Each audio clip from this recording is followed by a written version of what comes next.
Have you ever thought about trading options on the Interactive Brokers web portal? Most people who do assume it's going to be difficult, making it harder for them to start their trading.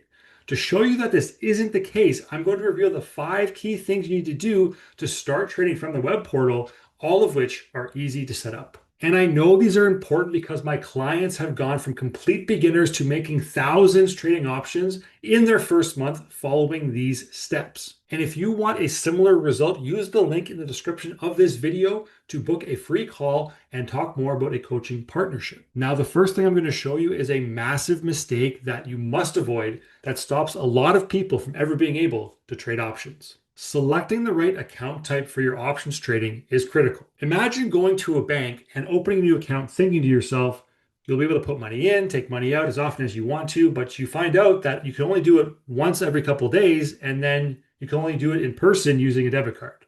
Not really convenient, right? This is what can happen if you decide to open a cash account with Interactive Brokers and you try to trade options. Ideally, you would want to have the best functionality and ease with your option trading account. So to make sure you have the ability to trade any option strategy you want and to be able to do it at any time of day without delay, you'll want to use what's known as a margin account. To check what type of account you have, go inside Settings inside the Interactive Brokers web portal, then click on Account Type. And if you do find you're currently using a cash account, just click the drop-down arrow and change it to margin. Now that you have the proper account for trading options, you'll want to make sure Interactive Brokers allows you to make options trades. But how do you do that? Well, let me show you so you don't waste time figuring out on your own. About a month ago, I was working with a new student who thought they had everything ready to go with their account. They were ready to make their first options trade using the web portal, but when they went to submit their order, they clicked and got an error. It turns out they didn't have the trading permissions needed to allow them to trade options. Understandably, they were upset about having to wait longer and having to fix this new issue, but I was quickly able to direct them where they needed to go to fix this problem. If you're running into a similar issue, make sure you go into your settings and click on trading permissions. Then you want to make sure you have both stock and options enabled and checked on for the countries you want to trade stocks in. Typically, this is going to be the United States. And if you have the ability to, within the options trading permission, there may be levels you can select, level 1, level 2, level 3, something like that. Make sure you select the highest level possible to give you the best chance of getting approved for all the options that you want to trade across the board. Interactive Brokers may ask you why you are requesting permissions for these things. They're just trying to protect people who don't have any experience from trading everything and losing all their money. So if they don't approve your request right away, you can update your financial profile to show more experience, or you can give them a quick call at their support line and hopefully resolve it that way. While working through this issue with my client, I advised them to do both, and after updating their profile and calling customer support, the trading permissions that they needed to execute their trades were granted the same day. Now here's the thing. Having these first 2 steps done correctly will save you from the majority of headaches you're going to experience with the Interactive Brokers web portal. But if you don't do the next step, you'll never be able to trade either, so you want to get this taken care of right away. Funding your account is kind of like using an old school phone from the early 2000s. I was lucky enough back then to have one tucked away in my backpack that I could use instead of having to find a payphone and have a bunch of quarters in my pockets at all times. However, each month I had to add money to my phone to buy more time for my calls, otherwise it wouldn't work. It's the same thing with your trading account. You obviously won't get far if you aren't able to put any money in to trade with. The good thing though, unlike the mobile phones of the olden days, you won't need to put money on every month. You can deposit your funds all at once and then focus on trading. Here's the steps that you can take to do it in your account right now. First, from the main dashboard when you log into the web portal, select Transfer and Pay from the top headers. Then select Transfer Funds from the drop-down list. From there, select the Deposit Fund button and click to set up a new deposit method. It will ask you to choose a currency. This is the currency you're going to be depositing. So if you're using US dollars, select USD. If something else, make your appropriate selection. From there, you'll have a few options of how you can transfer money into your account. I use EFTs and online bill pay because they are free, but you can also use a wire transfer, which will be a bit faster, but cost you a bit of cash to execute. You'll likely feel more comfortable with one option compared to the other, so select it, get instructions or connect, and then fill in the information and follow the prompts on the screen. Interactive Brokers does a good job making these steps easy to follow, so just take your time, make sure your account numbers are all correct, and you'll have the funds to trade with in no time. Which brings us to the next big problem you need to solve before you can start making your trades efficiently.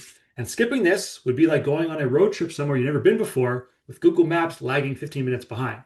In order to trade in real time and have a GPS that isn't feeding you delayed information, you will need to set up what's known as market data subscriptions. This is you paying Interactive Brokers so you receive stock and option contract pricing in real time. Imagine you were making a trade on Apple and you thought the stock price was down here, but it was actually already way up here. It would really change the price of your options contract, and you could be paying way too much or getting paid way too little if you don't have up to the second data. To set up market data subscriptions in your account, click on the person icon in the top right corner, then click Settings. Then click on Market Data Subscriptions, and then click the gear icon to the right of Subscriptions. Then scroll down to where it says Subscribe for real-time data and research services. And to trade options on the major US stock exchanges, you'll need to open up the Level 1 NBBO tab and check on the following boxes. NASDAQ for all your tech-focused kind of company stock pricing, New York Stock Exchange for pretty much everything else in the US, and OPRA, which is the options exchange for your options pricing. That's all you need for live options trading data to be able to make your trades in real time. Next, I'm going to show you how to set up your watch list and chart in minutes to avoid it taking you hours. When I started options trading, it was to help build a new income stream that could eventually replace my 9 to 5, where fulfillment was lacking, to put it nicely. What I didn't realize in the beginning was that there was so much information you could take in for a trade, both on your watch list and charts, but doing so isn't really helpful at all. I failed constantly and was frustrated by not knowing what information I should be looking at. So I decided after about a year of mixed results that I had to be a better way. And I stripped down my inputs and simplified the trading watch list and charts. What I found was fewer inputs led to faster decisions and more winning trades. And I was able to go from confused and overwhelmed, trying to make sure every little detail was exactly perfect, to more relaxed and more confident with my trades. Here's the exact way I set up my watch list now after going through this learning. I have 10 to 15 companies max. More than that makes it too hard to track price movements, earnings, and keep on top of the news. I use 7 columns to analyze things like price movement up or down, today's trading volume compared to the stock's average volume, volatility ranks, and how current volatility for a stock compares to its historic levels. And you can set up your watch list the exact same way if you want to by clicking the 3 dots in the top right corner, clicking Edit Columns, and then searching for columns by name and adding them by clicking the plus button one by one. Now, when it comes to my charts, to make it simpler, again, I use a set of 5 indicators on a daily candlestick chart. I use volume to help me see the high and low trading action. I use a 50-day moving average and a 200-day moving average to help identify bullish and bearish trends and support and resistance zones. I have Bollinger Bands on to show if a stock price movement is within normal levels or being extended, and the Relative Strength Index, or RSI, to see how the momentum of a stock is moving. To add these to a chart inside the web portal, click on the indicators, then search by name and click to add. Once loaded on your chart, you can change the format, color, and data by clicking on the indicator and clicking Settings. To change a 50-day moving average from a yellow line to a 100-day moving average with a blue line, I could do it just like this. Here's the easiest way to think about it. Less inputs on your watch list and charts means less potential conflicting information. This provides clearer focus, and you're able to make better trades.